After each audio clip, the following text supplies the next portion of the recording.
December 10th, 2025, and everything changed. While most people thought the Diddy documentary story was done, 50 Cent stepped back into the spotlight and blew the doors wide open. Sitting casually on Sherry Shepherd's couch, smiling like he already knew the damage he was about to cause, 50 revealed something nobody was ready for. Netflix only showed a fraction of the truth. Right there on daytime TV with the audience laughing and applauding, 50 dropped a bombshell. He revealed he's sitting on 140 hours of unused documentary footage that Netflix straight up refused to air. Not because it wasn't good, but because it was too explosive. And when Sherry joked about season 2, 50 leaned in and said it plainly. Or I'll just put it on YouTube. I congratulate you on your docuseries, Sean Combs, The Reckoning. It's #1 on Netflix. Yeah. Like, it's been #1 on Netflix. Did you actually expect it to be as big as it got? I expected it to be bigger. It's actually exceeded my expectations now. That smirk? Yeah, that wasn't a joke. That was a warning. Netflix only approved 4 episodes, but behind the scenes, the documentary team had collected mountains of footage, interviews, testimonies, recordings, and moments so heavy, they never made the final cut. According to 50, the editing room floor turned into a vault of secrets. He explained it simply. There was just too much, and someone had to decide what the public was allowed to see. But here's where it gets scary. On Instagram, 50 confirmed it himself. It was surprising that he actually filmed it. It was very interesting to watch a man who's known for his brand presence. You know, he has a really amazing knack for marketing. When a fan theorized that there had to be hours of unreleased material, 50 replied directly, correcting them. Not, there was footage, but there is 100 to 140 hours. Present tense, meaning it still exists, meaning somebody, most likely 50, still has it locked away. Then he said something that made everything hit harder. Talking about Diddy's habit of filming himself nonstop, 50 said, I don't understand why he filmed himself, but I'm glad he did. That line said everything, because this footage doesn't need Netflix approval, legal sign-offs, or corporate filters. YouTube doesn't play by those rules, and that's why people started getting quiet.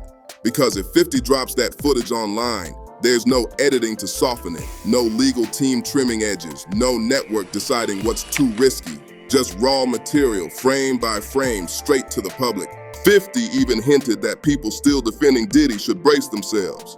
He warned the people supporting him will be very quiet when more comes out. That wasn't trash talk, that sounded like certainty. During the Sherry Shepherd interview, 50 teased just one example of what Netflix left out. Revelations that didn't fit their clean narrative structure. He spoke about patterns, about choices, about connections that would have changed how people see everything. And if that's just one small piece, imagine what's hiding in 140 hours of footage they didn't want you to see. Once that bombshell dropped, people started realizing just how deep this rabbit hole really goes. Because those 140 hours of footage aren't just random clips.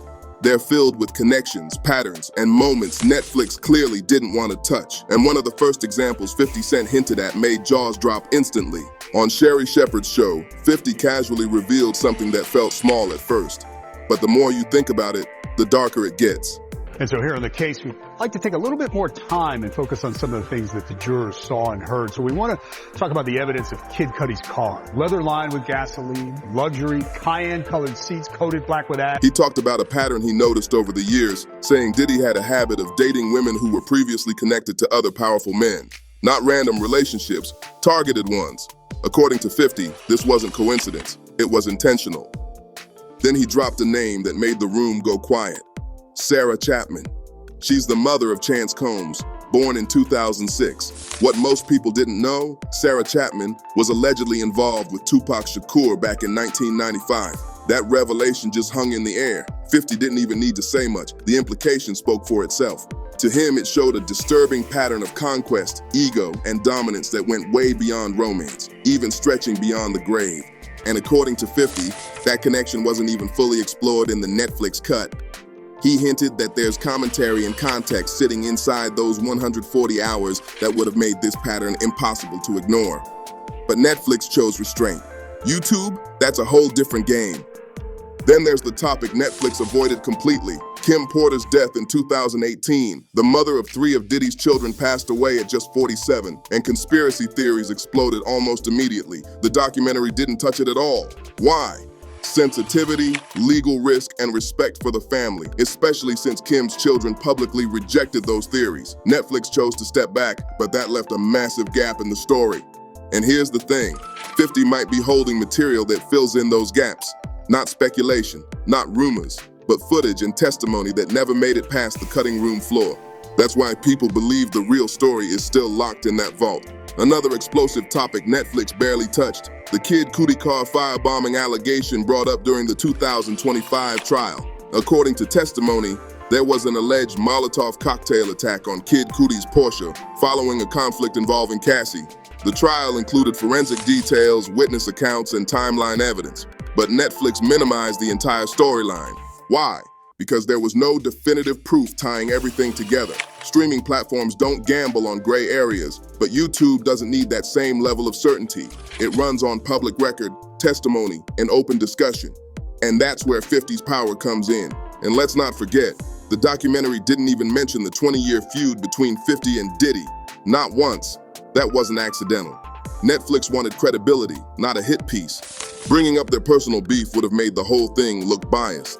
But YouTube doesn't require neutrality. That history could provide critical context. Why 50 pushed so hard, why he never trusted Diddy, and why he's been warning people for decades. As 50 himself said, for 20 years, it's been me being uncomfortable with him. And once you zoom out even more, it becomes clear why Netflix hit the brakes and why 50 Cent keeps teasing that YouTube drop like a nuclear button. Some of the most jaw-dropping material never even got close to the final edit, not because it wasn't important, but because it was too risky to touch. Take the Tupac murder angle, for example. The documentary did reference it, but only on the surface. It included Keith D's confession and a basic timeline, but that's where it stopped. According to people close to the production, there's a whole deeper layer sitting untouched.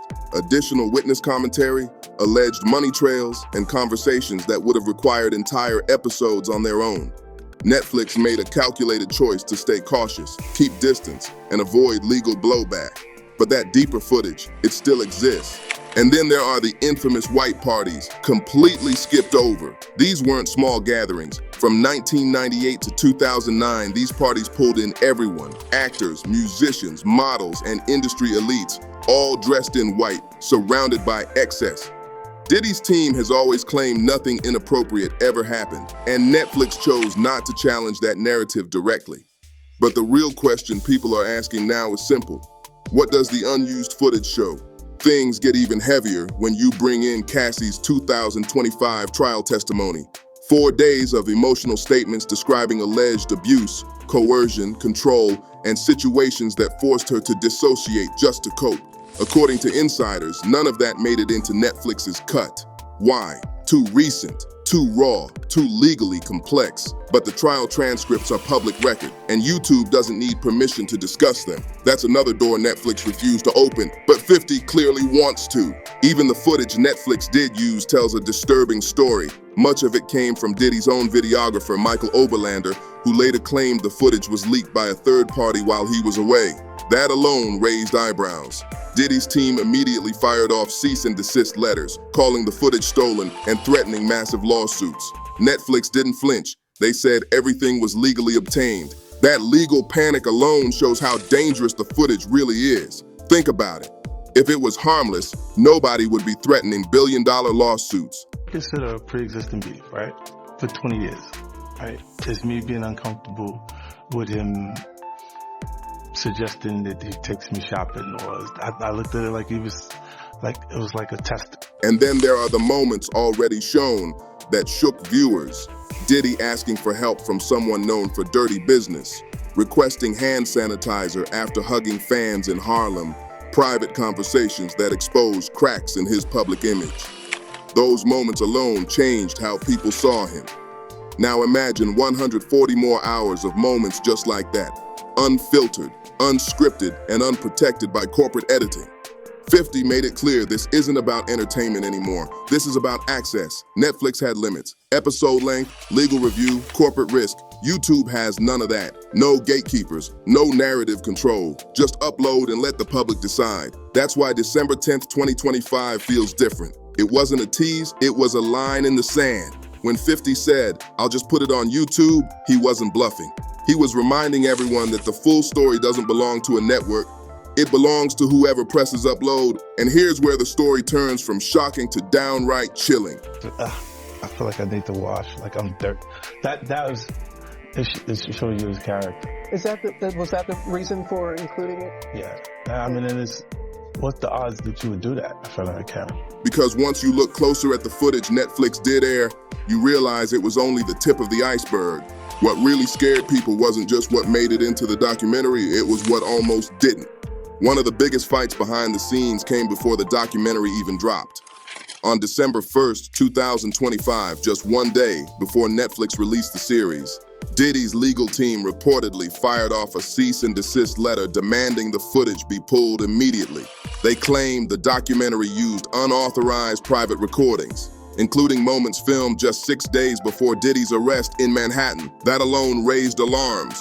According to Diddy's team, the footage included deeply private material, moments alone in hotel rooms, phone calls with his children, anxiety episodes, and even conversations involving legal strategy. His lawyers argued that this footage was never meant for public viewing and came from an unfinished documentary project Diddy himself started years earlier. The irony? Diddy spent decades filming everything to control his narrative. And now that same footage is being used against him. The goal of what the film is trying to do is to let the audience kind of come in to ask questions like, were their decisions colored by certain things, and who got the benefit of the doubt? Netflix didn't back down. They stood firm, saying the material was legally obtained and cleared for release. That standoff alone proves how dangerous the footage is. If it was harmless, nobody would be threatening billion-dollar lawsuits hours before release. And here's the wild part. The footage Diddy's team calls stolen was actually shot by Diddy's own crew. The man documented his life obsessively, believing one day he'd tell his story his way. Instead, the cameras captured something else entirely: fear, paranoia, and cracks in the image he spent decades protecting. One moment in particular stood out to viewers. Diddy sitting in a vehicle after meeting fans, his smile gone, his energy completely drained. That footage was filmed on September 10th, 2024, when federal investigations were already closing in. He knew something was coming. He was recording everything, not for art, but for self-preservation. And according to insiders, Netflix only scratched the surface. The remaining 140 hours reportedly include longer versions of those moments, extended conversations, uncut reactions, and full strategy discussions that legal teams beg not to see daylight. Netflix cut it down to protect themselves. YouTube wouldn't have to. That's why 50 keeps saying this story doesn't end with 4 episodes. This isn't about ratings anymore. It's about control of the truth. Networks answer to lawyers and shareholders. YouTube answers to no one but the upload button. I think it's important to also let people know that the show is not completely the perspectives of people that did not like Sean. We weren't trying to just get the highlights, the salacious details, that the real goal was to storytell. When 50 warned, the people supporting him will be very quiet when more comes out. It wasn't bravado. It sounded like someone who's already seen the footage and knows exactly what it does to reputations once it's public. This is no longer about speculation or rumors. The vault exists. The footage is real. And December 10th, 2025 may be remembered as the moment the power shifted, from corporate storytelling to raw, unfiltered access. And this is where everything fully snaps into place. Because the deeper you go, the clearer it becomes that Netflix didn't just edit for time, they edited for survival. What they released was the safest version of a story that could have been way more destructive if shown in full. At the center of it all is one uncomfortable truth. Diddy filmed everything himself, not occasionally, constantly. For decades, he documented his life like he was building his own legacy archive. Every meeting, every car ride, every emotional moment, every decision. He believed one day he'd control the narrative and tell his story his way. Instead, those cameras captured something else entirely. The cracks, the paranoia, the fear, and the mindset of a man who thought he was untouchable.